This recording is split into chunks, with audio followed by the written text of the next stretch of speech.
প্রস্রাবের ইনফেকশন কেন হয়, হলে কিভাবে বুঝবেন এবং তার চিকিৎসা কী সে নিয়ে কথা বলবো। প্রথমেই হচ্ছে ডিহাইড্রেশন বা পানি স্বল্পতার কারণে ইনফেকশন হতে পারে, বা ইনফেকশন ছিল তার রোগটার সম্ভাবনা অথবা সম্পর্ক অনেক বেড়ে যাবে। কাজে পানি স্বল্পতা নয়, পিপাসা লাগলে পানি খাবেন।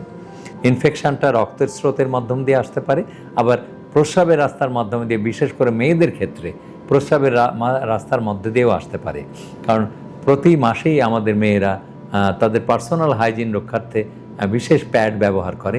এই প্যাডগুলি অপরিষ্কার থাকতে পারে এবং ভ্যাজাইনাইটিস, সিস্টাইটিস, ইউরেথ্রাইটিস এগুলি খুবই কমন ঘটনা মেয়েদের জন্য। এই জন্যে কাজে পার্সোনাল হাইজিন অত্যন্ত সুন্দরভাবে মেনটেন করতে হবে আমাদের কন্যাদের, আমাদের মেয়েদের, আমাদের মা বোনদের। এক্ষেত্রেও ইনফেকশান হওয়ার সম্ভাবনা মেয়েদের ক্ষেত্রে বেশি। আর ইউরেথ্রা মেয়েদের ক্ষেত্রে অত্যন্ত ছোট, পেশাবের রাস্তাটা অত্যন্ত ছোট এবং তার অবস্থান পায়খানার রাস্তার কাছাকাছি হওয়াতে আমাদের এই পাক ভারত উপমহাদেশে বা এশিয়ান পিপল, মানে আমরা যারা এই দিকে বসবাস করি, আমাদের সবারই হাত দিয়ে পানি দিয়ে ছুঁচু করার বা শৌচকার্য করার অভ্যাস আমাদের আছে। আমরা বলি যে যতখানি পানি আমরা মুখ ধুতে ব্যবহার না করি তার 5 গুণ পানি আমরা ব্যবহার করি পয়ঃনিষ্কাশনের পরে বা মলত্যাগের পরে। তো অবশ্যই এটা স্বাস্থ্যসম্মত। ইউরোপিয়ানরা এই অভ্যাস নেই, ওরা অস্বাস্থ্যকর পরিবেশে থাকে।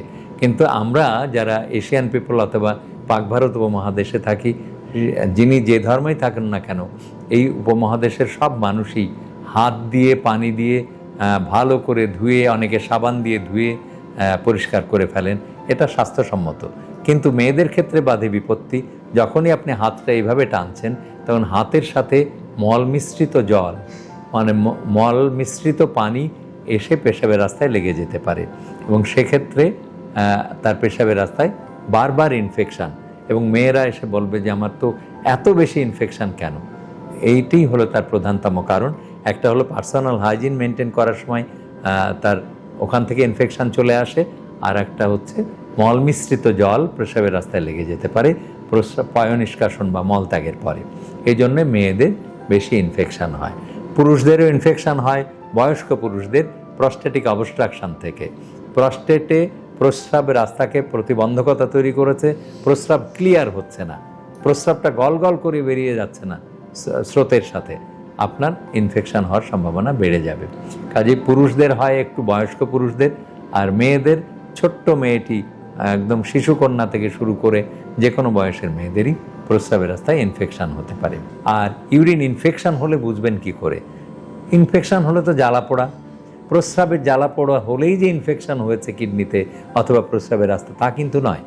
অনেক ক্ষেত্রে জ্বালা পোড়া ইনফেকশান ছাড়াও হতে পারে এবং আমাদের দেশে বেশিরভাগ ক্ষেত্রেই কিন্তু প্রস্রাবের জ্বালা পোড়া নিয়ে যে যুবক যুবতী অথবা বয়স্ক মানুষরা এসে থাকেন আমাদের কাছে, পরীক্ষা করলে দেখা যায় যে তার ইউরিন ইনফেকশান নেই। তার ইউরিন কালচার করে দেখেন, প্রস্রাবের পরীক্ষা করে দেখেন, সেখানে পাস সেল নেই। পাস সেল বা পুঁজ কোষ প্রস্রাবে থাকতে হবে যদি ইনফেকশান হয়। তাহলে আমরা যদি প্রস্রাবের অত্যন্ত সাধারণ পরীক্ষা রুটিন এক্সামিনেশন অফ ইউরিন বা ইউরিন RECS এই পরীক্ষাটা করে দেখি, তাহলে দেখি যে প্রস্রাবের মধ্যে 0 থেকে 5 এই পরিমাণ কোষ, পুঁজ কোষ 0 থেকে, মানে একটিও নাও থাকতে পারে, কিন্তু 5টা পর্যন্ত পুঁজ কোষ স্বাভাবিকভাবে থেকে যেতে পারে মেয়েদের ক্ষেত্রে, আর ছেলেদের ক্ষেত্রে 3টা পর্যন্ত পুঁজ কোষ থেকে যেতে পারে। তো এই পর্যন্ত আমি ইনফেকশান বলবো না, কিন্তু 5-এর অতিরিক্ত অথবা পুরুষের ক্ষেত্রে 3-এর অতিরিক্ত পুঁজ কোষ যদি থাকে তখনই কেবলমাত্র আমি ইনফেকশান বলবো, যদি সিমটমস থাকে।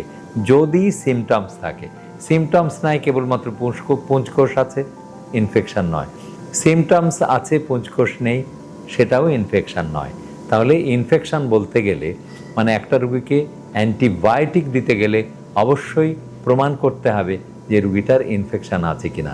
আর আপনাদের বলছি যে সবসময় যে প্রস্রাব জ্বালাপোড়া হলেই যে ইনফেকশান হয়েছে তা কিন্তু নয়। কাজেই আপনি নিজের থেকে কোনো অ্যান্টিবায়োটিক খাবেন না, বা ওষুধের দোকানদার অথবা গ্রাম্য ডাক্তার এদের কাছে গিয়ে বলবেন না যে আমার প্রস্রাবের ইনফেকশান হয়েছে। সবচেয়ে বিড়ম্বনা বাধে আমার ক্ষেত্রে যে রুগী এসে আমাকে, আমি যতই জিজ্ঞেস করি যে আপনার কি সমস্যা সেটা বলুন, রুগী বলবে যে আমার ইনফেকশন হয়েছে। আমি আবারও জিজ্ঞেস করি আপনার কি হয়েছে, রুগী আবারও বললো যে আমি বললামই তো ইনফেকশন হয়েছে। তো রুগী যদি বলে দেয় ইনফেকশন হয়েছে, সেক্ষেত্রে ডাক্তারের তো আর বেশি ডাক্তারি করার সুযোগই থাকে না।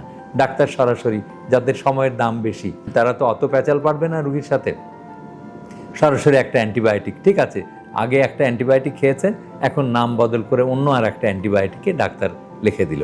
তো এই রুগীগুলি অ্যান্টিবায়োটিক খেতে খেতে খেতে অতিষ্ঠ হয়ে শেষমেশ আমার কাছে যখন আসে, এইবার সে এসে কিন্তু লাইন মতন বলে যে স্যার আমি আর অ্যান্টিবায়োটিক খেতে পারবো না, আমাকে যতই যেই ওষুধই দেন না কেন অ্যান্টিবায়োটিক দয়া করে আর দিয়েন না।